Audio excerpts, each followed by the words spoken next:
Olha, Aderbal, eu e o José somos técnicos, entende? Nós sempre trabalhamos na parte de produção. Nós não entendemos muito de organização. Isso é lá com você que sempre trabalhou com administração, né? Então, olha, eu assino embaixo o que o João está falando, viu, Aderbal? Mas vocês não entendem? Senhor Benedito, a organização do trabalho é fundamental para a produção. E só vocês podem ajudar a organizar melhor o trabalho aqui dentro. Tá bom, então você dá um exemplo para nós do que a gente deve fazer para organizar melhor as coisas, né? Olha, fazer o trabalho ficar simples, sem complicação nenhuma. Fazer de modo barato a tarefa. Fazer a tarefa sem se cansar muito. Fazer de um jeito que o serviço saia mais rápido. Fazer com que tenha mais qualidade. Fazer de uma maneira mais segura. Fazer sem poluir, sem prejudicar o meio ambiente. Maravilha, eu já vi que você quer fazer uma revolução total aqui na nossa indústria, né? Revolução não, evolução. Mas, Aderbal, esse negócio de organização é com você, porque você que faz o trabalho intelectual aqui. Nós fazemos a tarefa, nosso negócio é produzir. Você está completamente errado, José. O trabalho intelectual e o trabalho físico têm a mesma importância. Aliás, importante é a produtividade. Bom, aí eu concordo. Produtividade é tudo. Produção e produtividade é a coisa mais importante numa indústria. Pelo menos eu vejo assim, né? Nós estamos aqui nesta fábrica para saber se as pessoas sabem qual é a diferença entre produção e produtividade. Vamos ver. Oi, por favor. Qual que é a diferença entre produção e produtividade? É produzir mais, com mais qualidade, e a diferença é essa. Produção é tudo aquilo que você faz em grande quantidade, as coisas em série. E produtividade é aquilo que compensa aquilo que você faz, é a produtividade. A produção seria fazer uma certa quantidade de material, né? E a produtividade seria fazer com qualidade, né? Com eficiência. A produção, no entanto, no caso seria a quantidade, né, de material fabricado, né? A produtividade estaria ligada mais à questão da qualidade. Bom, quem não sabe ainda bem a diferença entre produção e produtividade, vai aprender agora de uma vez por todas. Vamos lá. A produção se refere à quantidade, ao número de produtos que a fábrica consegue fabricar num determinado tempo. Por exemplo, a produção de geladeiras por hora. Já a produtividade é outra coisa. Produtividade quer dizer produzir o maior número de peças no menor tempo possível, na qualidade exigida e com o mais baixo custo. É mole? É assim que a indústria fica competitiva. Olha, a gente precisa discutir umas mudanças aqui, viu? Tem muita coisa que poderia melhorar nos postos de trabalho do pessoal. Pensando bem, né? Eu acho que essas bancadas aqui estão mal dimensionadas. O pessoal aí andou reclamando. É isso mesmo. Olha, ontem eu estava trabalhando aqui nessa bancada, né? E depois fiquei com dor nas costas. Então, Braulio trabalhou naquela outra ali, ele reclamou, ele disse que a luz ali às vezes está falhando. Vamos ver essa aqui. Olha, essa aqui tá boa. Fora essa mistura de peças e ferramentas que não dá, né? Olha, isso aqui é uma porta aberta para o desperdício de tempo e para o acidente. E o desperdício não é só de materiais, não. É de esforço físico também. Tem muito operário que se movimenta demais numa tarefa, desperdiçando sua energia à toa. Por isso, um posto de trabalho deve estar organizado também segundo critérios de economia de movimentos. Já ouviu falar? Ô Silva, você já ouviu falar em economia de movimento num posto de trabalho? Olha, eu levei muito tempo para aprender a trabalhar sem prejudicar o meu corpo. A primeira coisa que você deve aprender na economia de movimentos é o uso dos músculos adequados. Começando com esses músculos aqui,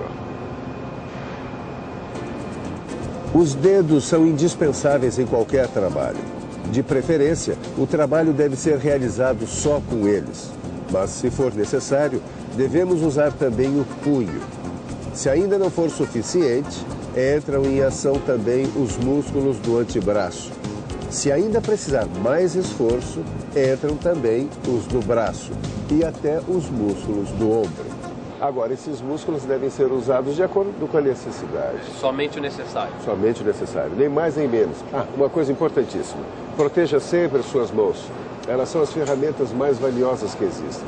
Jamais ponha suas mãos em risco. Certo. Mas o que é mais importante em economia de movimento? Tem uma série de coisas importantes.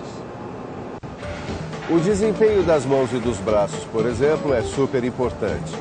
As duas mãos e os braços devem trabalhar juntos, entende? De preferência, eles devem fazer movimentos parecidos. Outra coisa importante são os movimentos curvos. Os movimentos dos braços e das mãos devem fazer curvas contínuas, sem paradas. Quer dizer, sem vai e vem, mas em círculos contínuos, como quem insere uma superfície. Mais uma coisa importante, o ritmo.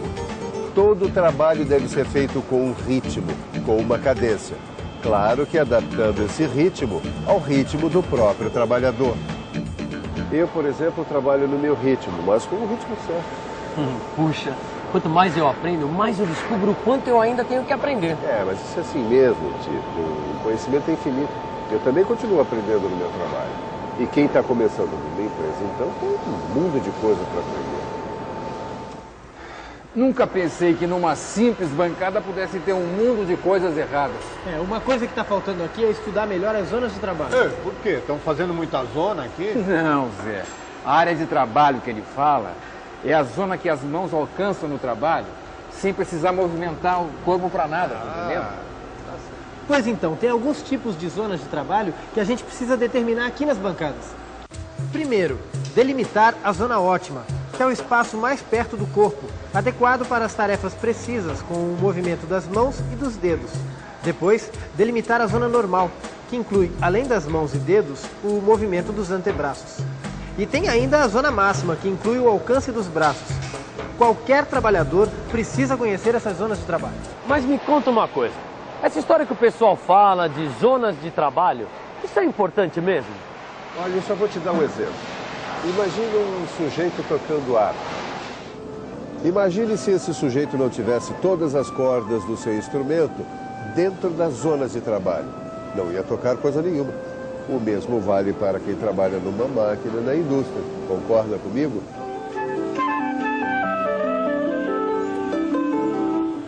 A gente tem que concordar que fica outra coisa trabalhar com as zonas certas, conforme a necessidade desses movimentos previamente estudados. Mas a gente tem que pensar na altura. Tem gente reclamando da altura dessas bancadas aí.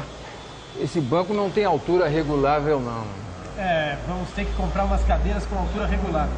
Além disso, o que me incomoda é essa bagunça com as ferramentas, viu? Quanto a isso, eu já falei. Temos um quadro aqui direitinho para guardar cada coisa no seu lugar. Fixamos o quadro na parede, colocamos cada ferramenta no seu lugar e assim fica tudo muito bem organizado. Assim também, na hora de usarmos essas ferramentas, elas deverão ficar na ordem de utilização para o trabalho, tá? E o trabalho tem sempre que acontecer nessas zonas, de preferência na zona ótima e normal, tá? Deixando sempre ao alcance da mão objetos e ferramentas, tá?